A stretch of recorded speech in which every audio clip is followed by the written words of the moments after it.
Hello, guys, again. The second part of the writing a suspense story of our lesson is gonna be this in this record. So, we said that I'm gonna show you a model writing, and it's in your books on page 124. And the last step, we said you're going to do your own piece of writing. So, this is the second step. Model writing. Let's read this before we start. Writers use techniques to make their stories exciting for readers. Again, when I'm writing a story, I care about that people will read my story. That's what I care about the most. I want people to buy my story or my book and read it. If it's a movie, I want people to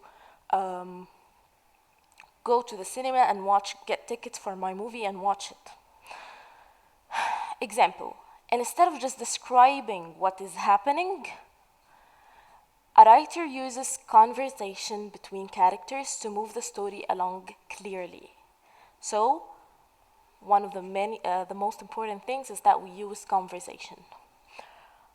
We don't just use, you as a writer, don't use yourself to say what is going on.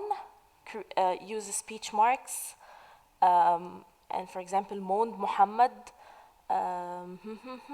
What else? John agreed. Speech marks, as we took before. Okay. Model writing. Read the extract below. Muhammad and John have spent last few days enjoying the local festival. So this is the safe environment we're talking about. They're enjoying the local festival celebrations. Now, the fun is over. That's the middle of the story. They have nothing to entertain them. The colored notes at the side explain which techniques the writer has used to create suspense. These are the colored notes, and these are the techniques.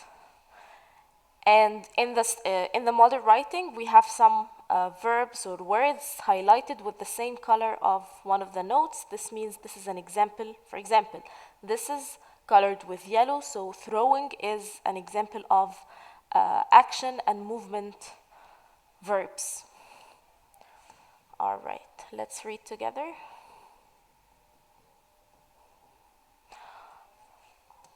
Oh, I'm so bored, moaned Muhammad, throwing himself down on the bed. Throwing himself down on the bed, it's like flopping. Nothing exciting ever happens round here anymore. Yeah, agreed John, or John agreed, flopping back wearily in the chair opposite him. So in front of Muhammad said John, flopping back wearily means that he threw himself also on the chair in an exhausted way. I don't want to spend the rest of the summer break hanging around.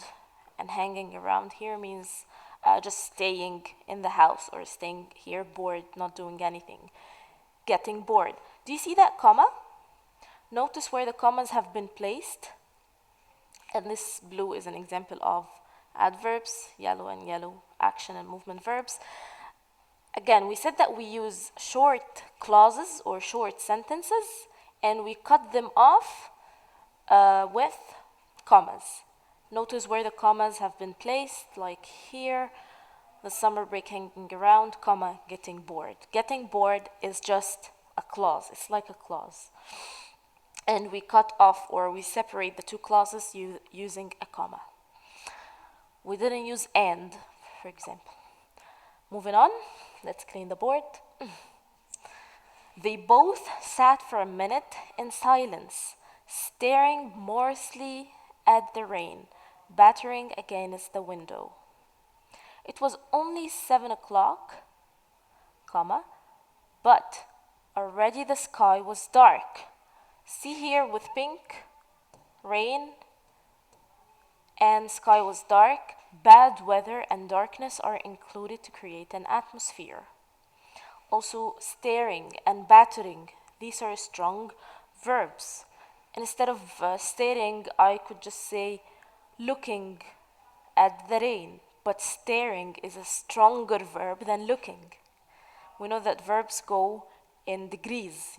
There are degrees of verbs, right? Okay. Battering. Instead of battering, I've I could use a lighter or lighter verb, yeah, such as hitting against the window or the rain falling, just falling. But battering, you can hear the sound. With using the verb battering, strong verb, you can hear the rain hitting against the window, you know? It was only 7 o'clock, comma, but already the sky was dark, bad weather, and forbidding. Suddenly, Muhammad jumped up. Jumped, strong and precise verb, and it's also action and movement. It's both strong verb and action and movement verb. I know. Let's go and explore the old cafe on the main road. I have heard the door has been left open. What about it? He's asking him, what do you think about this idea? Let's do something because we're gonna get bored. We don't want to stay here. So John said, yes, yes, John shouted excitedly. Again, instead of saying said, light verb, we use the strong verb, which is shouted, and then we used the adverb to show how he felt about the idea. Excited, he was excited. So how did he shout? Excitedly. Why not? Let's get going.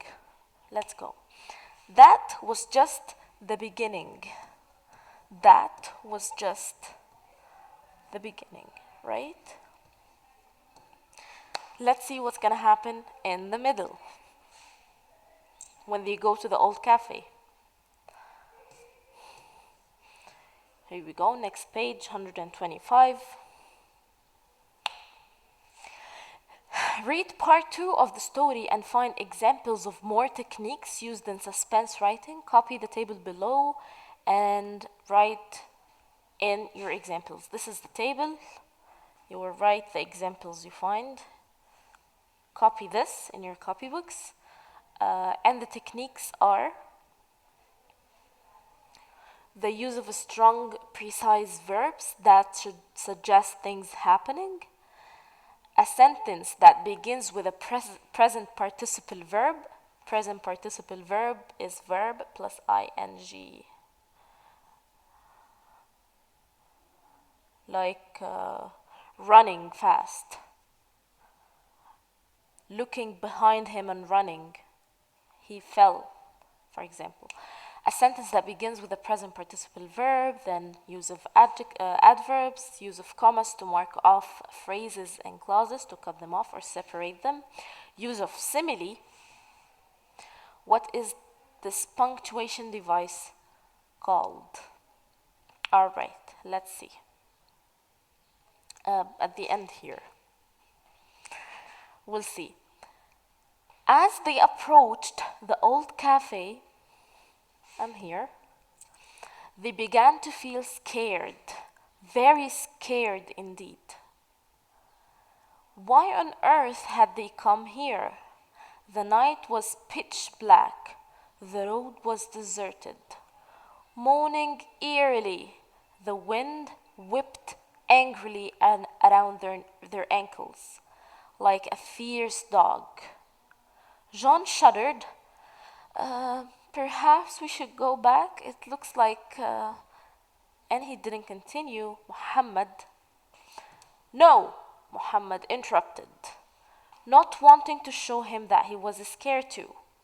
So Muhammad was actually scared, but he didn't want to show him that he was scared. So he said, no, we're going to stay. We're not going to go back. Just a quick look, and then we'll go home. It won't take a minute. What was left of the old cafe was now in full view. Run down, dirty, neglected, its windows broken, and torn blinds flapping in the cold night wind. Clouds covered the moon, so even the light of the moon was not there because it was covered by clouds. A sudden bang came from behind them. They both shivered. It's like they got scared or surprised. You know, when you shiver, it's like shaking in fear. Nervously, very nervously, they both crept towards the open front door. And then we have this punctuation device, 3 dots. All right.